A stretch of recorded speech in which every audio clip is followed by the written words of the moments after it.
নমস্কার প্রিয় দর্শক, আমি বিকাশ। আপনারা দেখছেন গ্রামীণ সমাচার।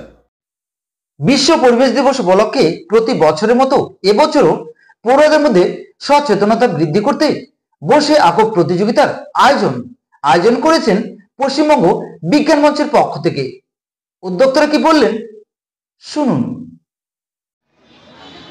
আজকে পশ্চিমবঙ্গ বিজ্ঞান মঞ্চ জলপাইগুড়ি বিজ্ঞান কেন্দ্রের উদ্যোগে পরিবেশ নিয়ে ছাত্রছাত্রীদের মধ্যে সচেতনতা আনার জন্য প্রতি বছরই আমরা পরিবেশ সম্পর্কিত বসে আঁকো প্রতিযোগিতা করি।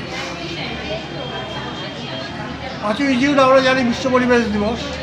প্রতি বছর 5ই জুনে আমরা একটা নির্দিষ্ট কর্মসূচি আছে আমাদের।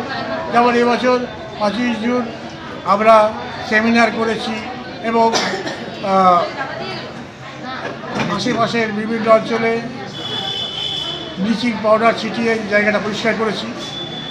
এবারে বিশ্ব পরিবেশ দিবস বলতে তো 5ই জুন বললেও পশ্চিমবঙ্গ বিজ্ঞান মঞ্চ মনে করে প্রতিটি দিনই আমাদের পরিবেশ দিবস হওয়া উচিত।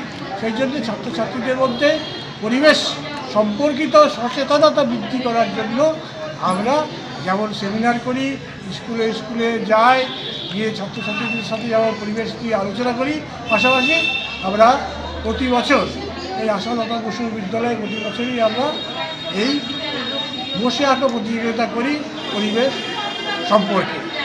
এবং এর ফলে আমরা মনে করি যে ছাত্রছাত্রীদের মধ্যে পরিবেশ সম্পর্কে সচেতনতা বৃদ্ধি পায়। কীরকম শিক্ষকরা ছাত্রছাত্রী এসছে?